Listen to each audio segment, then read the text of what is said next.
You've invested a lot in your education, and people have invested in you. And let me tell you, the world needs your talents. Man, does it ever. The world needs a lot, and we need it from you. We really do. We need it from you young people. I mean, I'm not speaking for the rest of us up here, but I know I'm getting a little grayer. We need it from you, the young people, because remember this. So you got to get out there. You got to give it everything you got, whether it's your time, your talent, your prayers, or your treasures. Because remember this, you will never see a U-Haul behind a hearse. I'll say it again. You will never see a U-Haul behind a hearse. You can't take it with you. The Egyptians tried it, and all they got was robbed. So the question is, what are you going to do with what you have? I'm not talking about how much you have. Some of you are business majors, some of you are theologians, nurses, sociologists. Some of you have money, some of you have patience, some of you have kindness, some of you have love, some of you have the gift of long suffering. Whatever it is, whatever your gift is, what are you going to do with what you have? Fail big. That's right. Fail big. Today is the beginning of the rest of your life, and it can be very frightening. It's a new world out there. It's a mean world out there, and you only live once. So do what you feel passionate about. Take chances professionally. Don't be afraid to fail. There's an old IQ test, was 9 dots, and you had to draw 5 lines with a pencil within these 9 dots without lifting the pencil. The only way to do it was to go outside the box. So don't be afraid to go outside the box. Don't be afraid to think outside the box. Don't be afraid to fail big, to dream big. But remember, dreams without goals are just dreams, and they ultimately fuel disappointment. So have dreams, but have goals. Life goals, yearly goals, monthly goals, daily goals. I try to give myself a goal every day. Sometimes it's just to not curse somebody out. Simple goals, but have goals.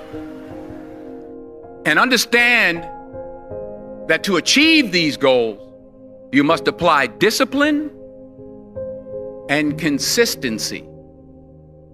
In order to achieve your goals, you must apply discipline, which you have already done, and consistency every day, not just on Tuesday and miss a few days. You have to work at it every day. You have to plan every day. You've heard the saying, we don't plan to fail, we fail to plan. Hard work works. Working really hard is what successful people do. And in this text, tweet, twerk world that you've grown up in, remember, just because you're doing a lot more doesn't mean you're getting a lot more done. Remember that. Just because you're doing a lot more doesn't mean you're getting a lot more done. Don't confuse movement with progress. My mother told me, she said, yeah, because you can run in place all the time and never get anywhere. So continue to strive, continue to have goals, continue to progress. I found that nothing in life is worthwhile unless you take risks. Nothing.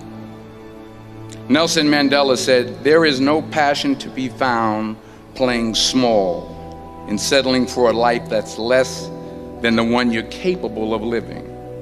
Now, I'm sure in your experiences in school and applying to college and picking your major and deciding what you want to do with life, I'm sure people have told you to make sure you have something to fall back on. Make sure you got something to fall back on, honey. But I never understood that concept.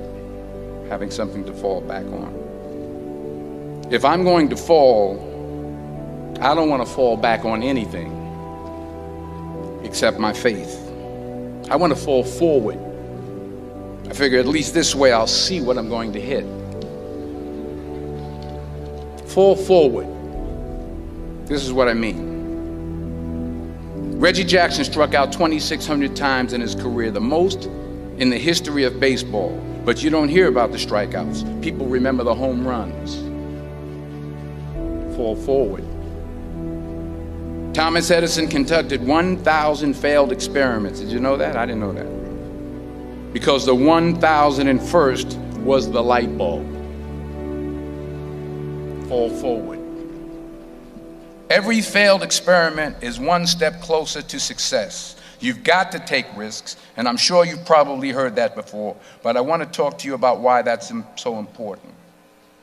I got 3 reasons, and then you can pick up your iPhones. First, you will fail at some point in your life. Accept it. You will lose. You will embarrass yourself. You will suck at something. There's no doubt about it. And I know that's probably not a traditional message for a graduation ceremony, but hey, I'm telling you, embrace it, because it's inevitable. And I should know. In the acting business, you fail all the time. Early on in my career, I auditioned for a part in a Broadway musical. Perfect role for me, I thought, except for the fact that I can't sing. I didn't get the job. But here's the thing. I didn't quit. I didn't fall back.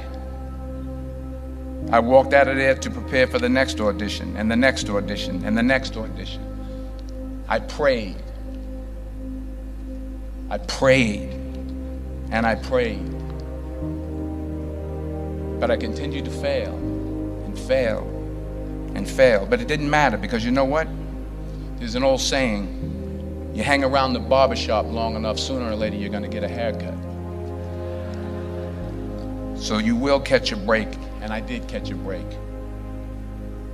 Last year, I did a play called Fences on Broadway.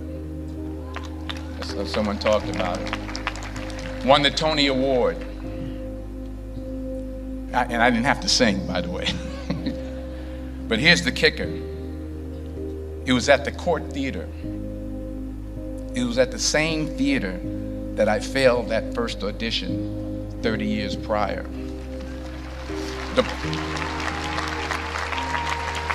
The point is, and I'll pick up the pace, the point is, every graduate here today has the training and the talent to succeed. But do you have the guts to fail? Here's my second point about failure. If you don't fail, you're not even trying. I'll say it again. If you don't fail, you're not even trying. My wife told me this great expression. To get something you never had, you have to do something you never did. Les Brown's a motivational speaker. He made an analogy about this. He says, imagine you're on your deathbed, and standing around your deathbed are the ghosts representing your unfulfilled potential. The ghost of the ideas you never acted on. The ghost of the talents you didn't use. And they're standing around your bed, angry, disappointed, and upset. They say, we came to you because you could have brought us to life, they say. And now we have to go to the grave together. So I ask you today, how many ghosts are going to be around your bed when your time comes? Because the chances you take, the people you meet, the people you love, the faith that you have, that's what's going to define you. Never be discouraged. Never hold back. Give everything you got. And when you fall throughout life, and remember this, fall forward. Say thank you for grace. Thank you for mercy. Thank you for understanding. Thank you for wisdom. Thank you for parents. Thank you for love. Thank you for kindness. Thank you for humility. Thank you for peace. Thank you for prosperity. Say thank you in advance for what's already yours. It's how I live my life. That's why I am, one of the reasons why I am today. Say thank you in advance for what is already yours. True desire in the heart for anything good is God's proof to you, sent beforehand to indicate that it's yours already. I'll say it again. True desire in the heart, that itch that you have, whatever it is you want to do, that thing that you want to do to help others and to grow and to make money, that desire, that itch, that's God's proof to you, sent beforehand already to indicate that it's yours. And anything you want good, you can have. So claim it. Work hard to get it. When you get it, reach back. Pull someone else up. Each one, teach one. Don't just aspire to make a living. Aspire to make a difference.